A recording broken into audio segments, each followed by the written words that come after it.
Se não bastasse a dificuldade de se responder à pergunta o que é o direito, também há uma grande dificuldade de se saber de onde vem o direito, qual é a fonte do direito.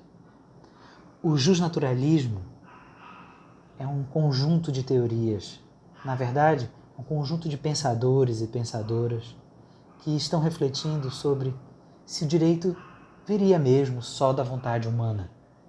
O direito não pode vir, por exemplo, da natureza. A natureza não pode nos dizer não somente o que as coisas são, mas também como elas devem ser e, inclusive, e isso é bastante complexo, como o nosso comportamento deve ser, os nossos atos devem ser, a nossa ação deve ser, a nossa ação humana.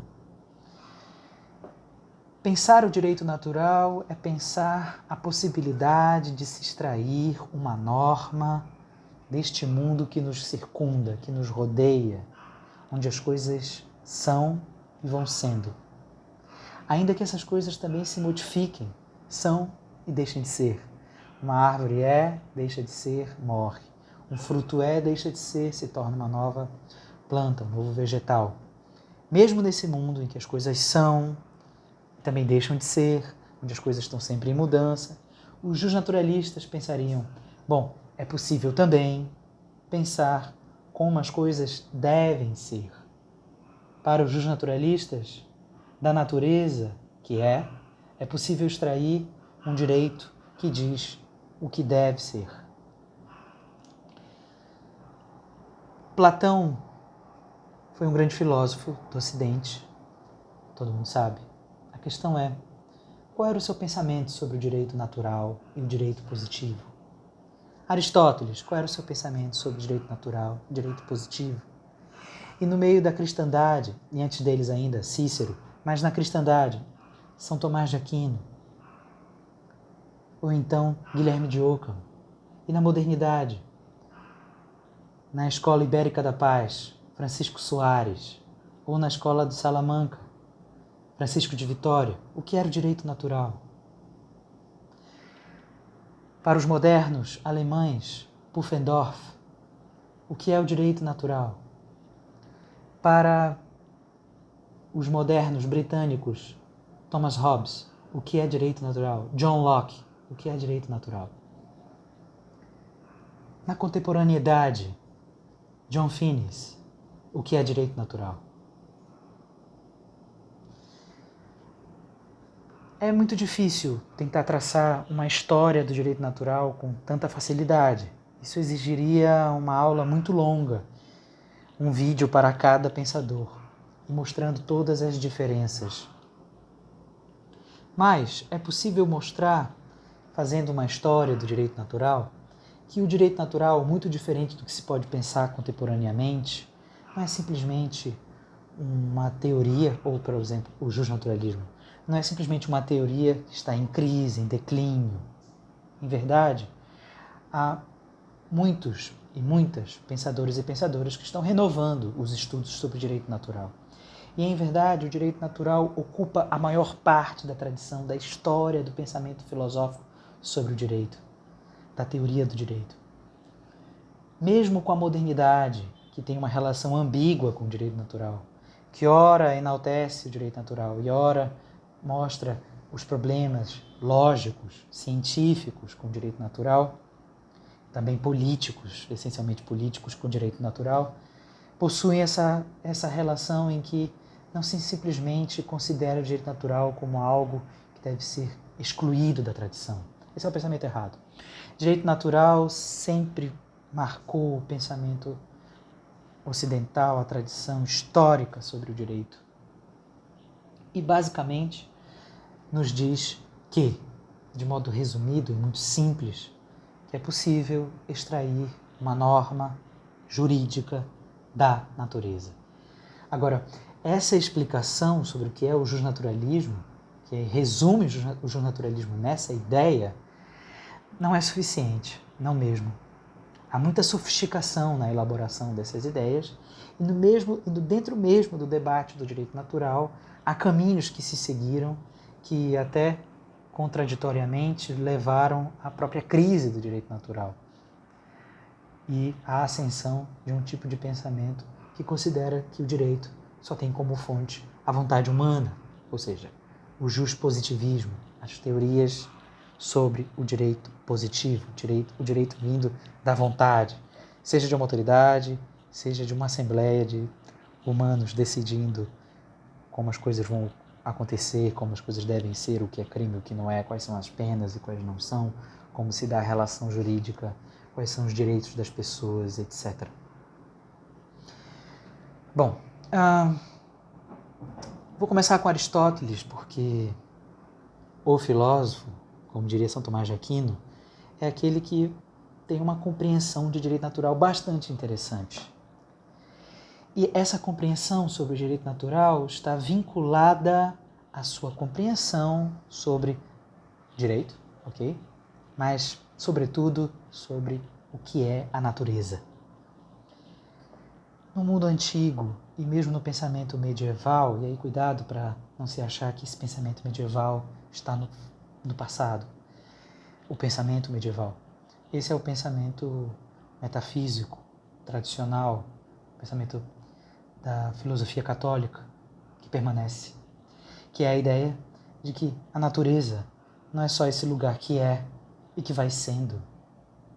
Ou então, como pensava Heráclito, que é esse lugar que vai sendo e deixando de ser, numa modificação contínua e que causaria dificuldades, inclusive, de se apreender o que é a natureza, já que ela está sempre em mudança, quanto mais, então, de se entender uma norma, um dito que diz você deve fazer isso ou não deve fazer isso, se esse lugar natural está sempre em mudança. Aristóteles, diferente de Heráclito, diferente dos pensadores modernos e, claro, dos teóricos juspositivistas, que só entendem que o direito vem da vontade humana, compreende a natureza como um lugar que não é somente o lugar que é, mas também o lugar onde as coisas vão sendo, se modificam, certo? Estão em mudança, estão entre ato e potência, potência e ato, estão sendo causadas, né? E você pode explicar essa causa pela matéria que constitui as coisas, causa material, mas também você pode entender a natureza como este lugar em que as coisas possuem finalidade. É possível entender a natureza teleologicamente, ou seja, descobrir o seu telos, palavra grega que pode significar fim. Fim não no sentido de término, mas no sentido de para quê?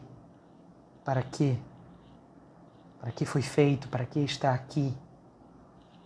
A sua função. Para deixar mais simples. Então, Aristóteles entende a natureza deste modo. Aristóteles sabia que Heráclito entendia muito antes dele a natureza como um lugar de mudanças constantes. Se há algo constante é a mudança. Nesse paradoxo mesmo. Mas também sabia, segundo o seu mestre Platão, que nem tudo está em mudança. Há coisas que permanecem. Há coisas essenciais. Há coisas que subsistem, apesar da mudança.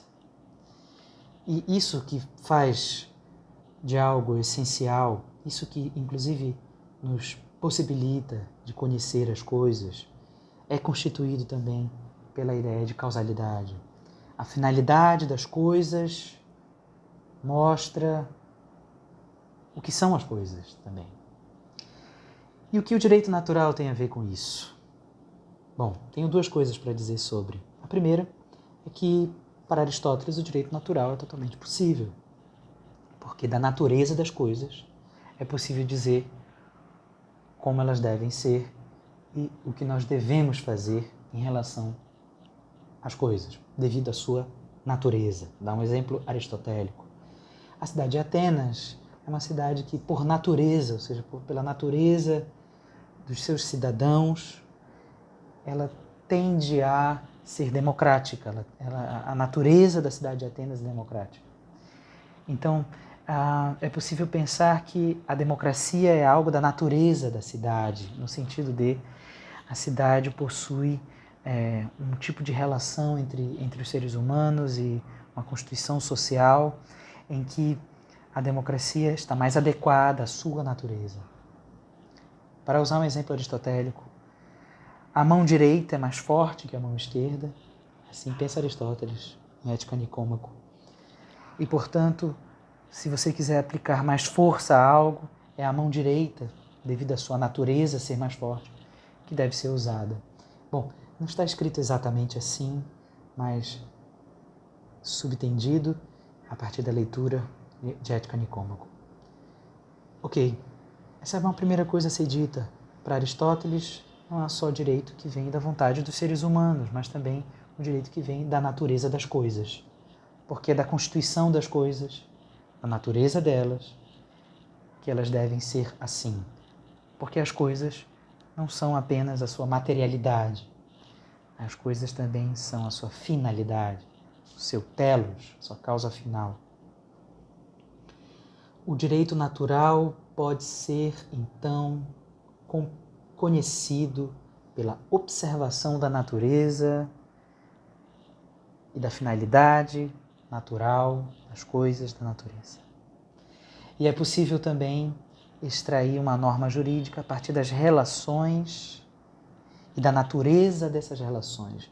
Há um sentido também de natureza aqui em Aristóteles bem interessante, que não se trata só de natureza como o lugar que nos circunda, vegetal e mineral, mas também no sentido de natureza das relações, da natureza da relação de empréstimo, que eu dê algo a alguém e que em um determinado tempo este algo retorne a mim. Isso também constitui a natureza das relações e disso se pode extrair uma norma. Deve ser devolvido isto que eu emprestei. Mas a segunda coisa que eu preciso dizer sobre direito natural em Aristóteles é que a natureza para Aristóteles, e isso Heráclito já havia dito, e Aristóteles não discorda, está em mudança sempre. É impossível de dizer o contrário. Como eu disse, Heráclito vai dizer o que há de constante é a mudança. Então uma árvore existe, ela é e vai deixar de ser. Eu existo e vou deixar de ser. Eu sou e vou deixar de ser quando morrer. As coisas que estão aqui, a minha mesa, mas vai se desconstituir com o tempo. A natureza modifica. O que significa para Aristóteles que também o direito natural, acompanhando a natureza, também se modifica. O direito natural também é mutável. As relações entre as pessoas que possuem uma natureza própria e finalidades, e portanto se pode extrair um dever, uma norma de dever, elas também se modificam. Se eu empresto uma arma para um amigo que está em plena sanidade, sabendo das problemáticas sobre o que é ser são, as suas plenas faculdades mentais, como se diz tradicionalmente, e no momento em que ele perde essas faculdades ou deixa de ser são, pela natureza modificada da sua vida, da sua constituição mental, essa arma não pode mais ficar com ele e tem que ser devolvida não só por uma questão de tempo, mas por uma questão de natureza dos atos, das coisas. O exemplo da mão. A mão direita para Aristóteles naturalmente mais forte que a esquerda, mas é o mesmo Aristóteles que diz em Ética Nicômaco que, se bem treinada a mão esquerda, se fortalecida a mão esquerda, ao ponto até dela, que eu posso acrescentar, ser mais forte que a mão direita, então seria melhor, porque é da natureza que mudou-se, que se utilize a mão esquerda e não a direita para se empregar força. Com a mudança na natureza, normas acompanham a natureza. As normas que possuem fonte na natureza também se modificam. Lembrando que esses exemplos, ora estão fiéis a Aristóteles, ora estão com atualizações e simplificações, o melhor mesmo é ler Ética Nicômaco. Mas é possível dizer que em Aristóteles, então, essa é a segunda coisa a ser dita, como eu disse, como eu prometi, que o direito natural também é mutável. Mas o justnaturalismo não se constrói somente na noção de direito natural, tampouco na ideia de direito natural mutável. Mesmo em Aristóteles se pode falar também em lei natural. Lei natural. Mas essa ideia de lei natural, lex naturalis, ela vai ser melhor desenvolvida na cristandade. É claro que entre o mundo aristotélico e o mundo medieval e o mundo medieval aristotélico da escolástica de São Tomás de Aquino, existe pelo menos um intervalo, no mínimo, de 1000 anos. E se tem os romanos, Cícero, falando em lei natural, falando na dignidade universal da pessoa humana, é uma expressão moderna, mas na dignidade. E também se tem doutores da igreja antes de São Tomás de Aquino, influenciados por Platão. Mas é possível dizer que o desenvolvimento da ideia de lei natural de modo marcante, ressalvado tudo o que disse ainda há pouco, está em São Tomás de Aquino. E na ideia de que, além do direito natural, mutável segundo a mutabilidade da natureza e da natureza das relações, há de se falar também numa lei imutável que constitui e organiza, ordena a natureza. O pensamento de São Tomás de Aquino, fortemente influenciado por Aristóteles, dentro do contexto da escolástica, é o pensamento que nos diz que se Deus é a causa primeira, ou seja, isso já é uma ideia aristotélica, se Deus é a causa incausada, se é a causa que não é causada por nenhuma outra, é esta causa que dá causa a tudo. Então é a natureza a causa segunda, a criação de Deus, e essa criação onde as coisas, depois dela, vão se causando e efetivando uma a outra, entre as coisas. Só que essa natureza, a causa segunda, ela, segundo São Tomás de Aquino, ela não é desorganizada.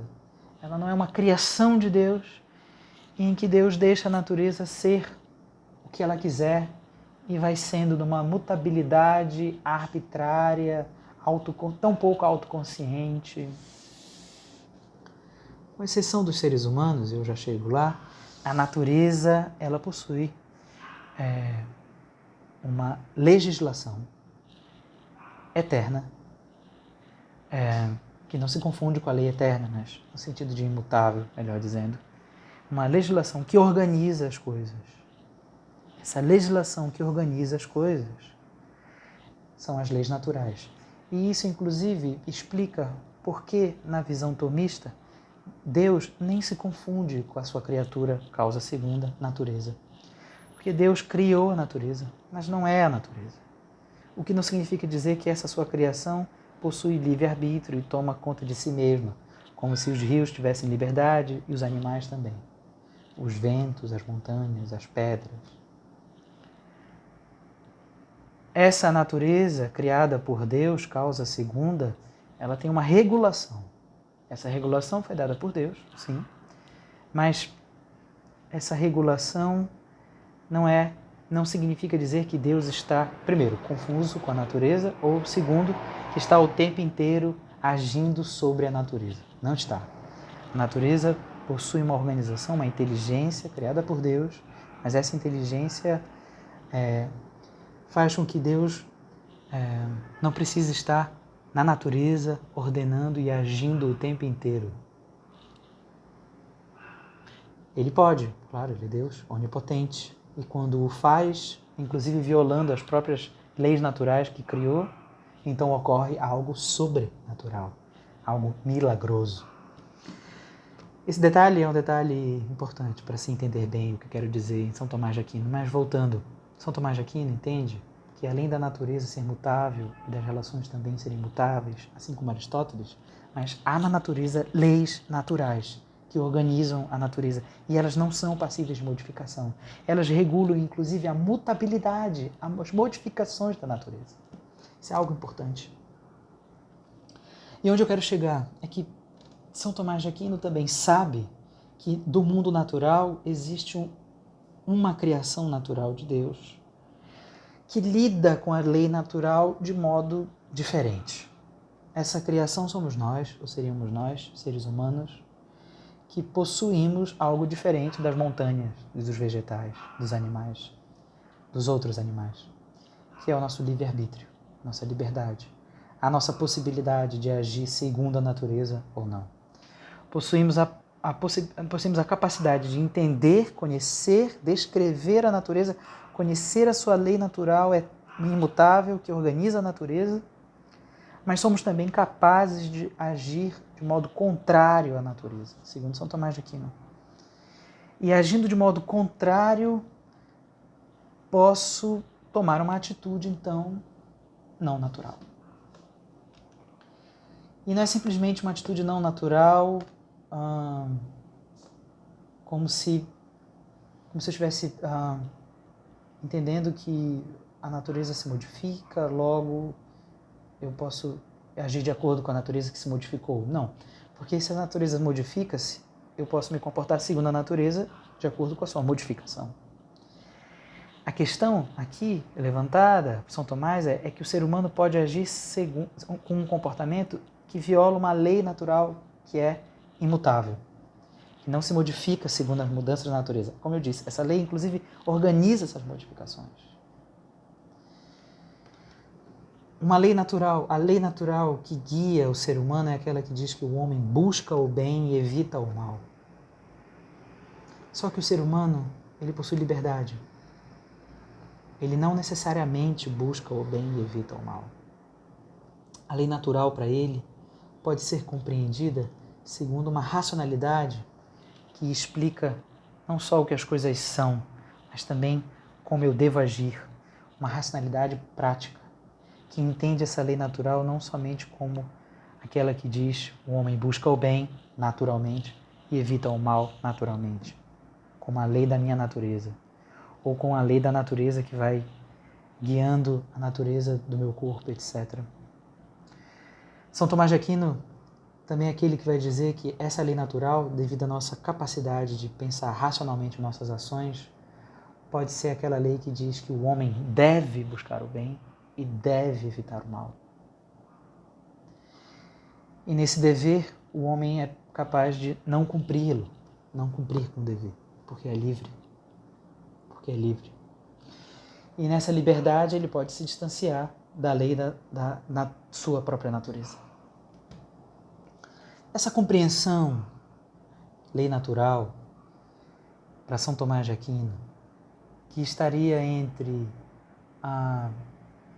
as leis eternas, a lei divina, que é a vontade positiva, não do homem, mas de Deus, e a própria lei positiva, produto da vontade humana, é uma lei muito importante para o pensamento tomista. E depois muito importante para o pensamento de John Finnis. Mas o que interessa, claro, e lembrando que John Finnis não vai lidar com isso de modo estritamente escolástico, vai lidar com isso atravessado por Kant, atravessado por outras leituras, pela própria filosofia analítica, mas essa não é uma aula sobre John Finnis. Essa é uma aula sobre direito natural e a sua história. O que é importante entender é que essa compreensão tomista não excluiu a ideia de direito natural e de mutabilidade da natureza e do direito natural. Também não a inova com a ideia de lei natural. Já em Cícero se pensa em lei natural. Já em Aristóteles mesmo se fala em lei natural. O que é preciso dizer é que, e mesmo antes de São Tomás de Aquino, dentro da cristandade, mas o que é preciso dizer é que São Tomás de Aquino é aquele que vai lidar com o direito natural de modo sofisticado e que estabelece, então, que o direito pode ser direito natural, lei eterna, lei divina, lei positiva. Mas essa ideia não se sustentou na história sem modificações, sem críticas, sem outros caminhos dados. Um outro pensador ainda na cristandade, aquilo que ficou conhecido como escolástica tardia, Guilherme de Ockham, mas não só ele, outros também conhecidos pela denominação de nominalistas ou seguidores do nominalismo, como se pode pensar, ainda que não se autodeclaravam como tal, mas outros pensadores vão compreender já a ideia de direito natural a partir de outras compreensões metafísicas, linguísticas. Guilherme de Ockham, por exemplo, é aquele que vai dizer, bem, pelo menos segundo a leitura de Michel Villey, só o que parece existir, diria Ockham, é a vontade de Deus, a vontade dos seres humanos. E se há algo de jurídico que vem da natureza, seria esse direito natural mutável, esse direito natural das relações, da natureza das relações, claro, mas também um direito que pode ser pensado como uma permissão, uma autorização, uma liberalidade ao sujeito, ao indivíduo. Não tenho tempo para explicar o nominalismo, mas basicamente uma compreensão occamiana sobre direito natural seria uma compreensão que, segundo Villey, até viabilizou as teorias dos positivistas, mas antes disso viabilizou a teoria do direito natural da modernidade, que é uma teoria que está menos preocupada com a natureza das relações, natureza das coisas, com a finalidade da natureza e das coisas.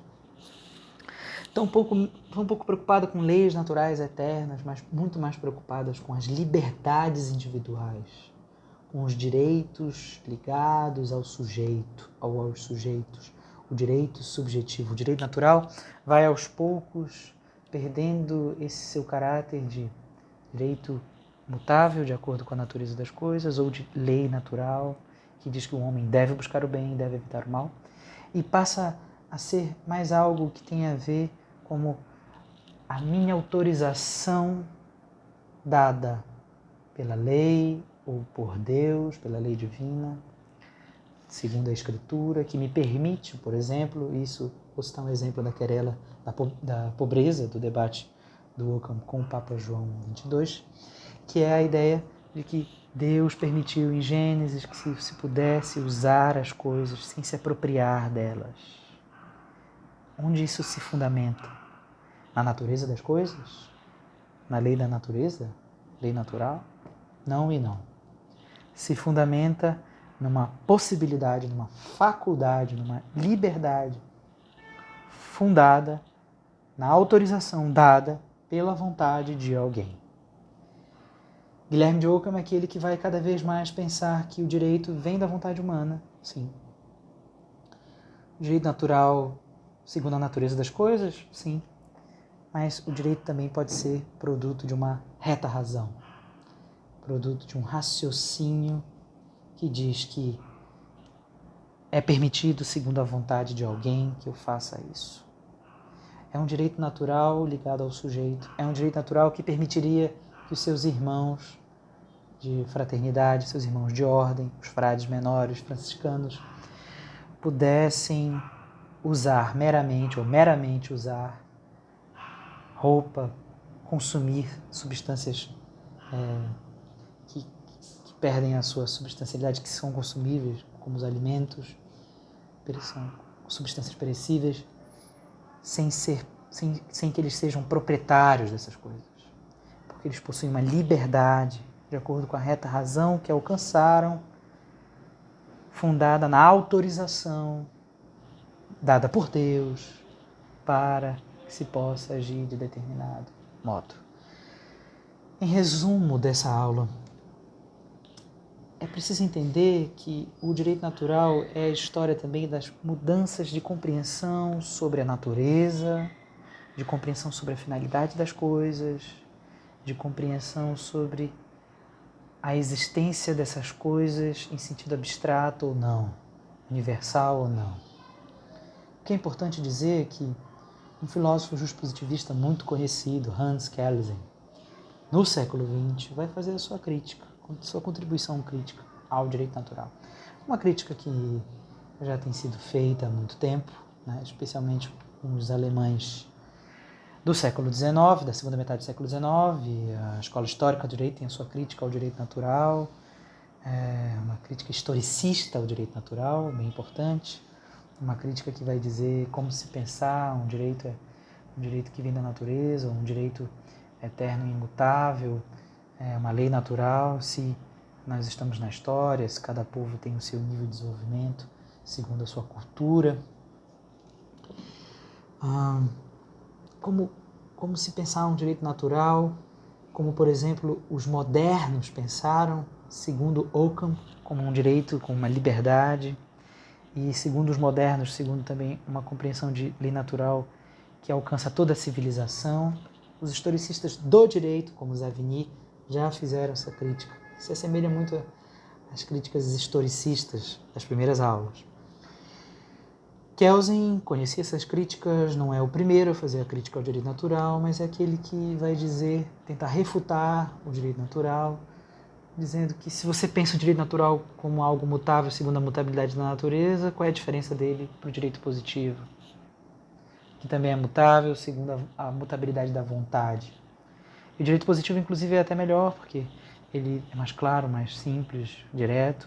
Como eu posso simplesmente pensar algo que deve ser da natureza, com precisão do que a natureza está nos dizendo como deve ser? Então, o direito positivo tem melhores potencialidades acerca disso. Outra crítica de Kelsen, uma crítica na linha historicista, de como se pensar um direito natural eterno, imutável, lei natural, se os povos são todos diferentes, se as vontades se modificam, os projetos, os programas políticos se modificam. Kelsen tem muitos caminhos de crítica.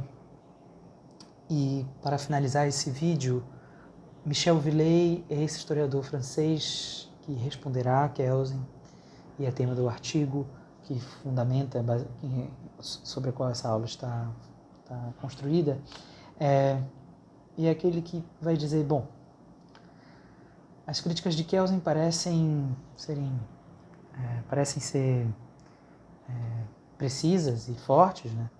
Assim, parafraseando Villey, mas não se percebe que há uma diferença de compreensão sobre o que é a natureza, e também se esquece que o direito natural pode conviver com o direito positivo, e sempre conviveu, e o que fundamenta, o que está por detrás da compreensão kelseniana de que o direito natural não pode ser sustentado ou defendido é a sua visão neokantiana de natureza. Como, por exemplo, e aqui já sou eu avançando nos estudos a partir de Villey e Kelsen, como, por exemplo, poderia pensar o neokantiano Heinrich Rickert, que é aquele que vai pensar a natureza como um contínuo que está sempre em modificação e por isso incognoscível, incompreensível.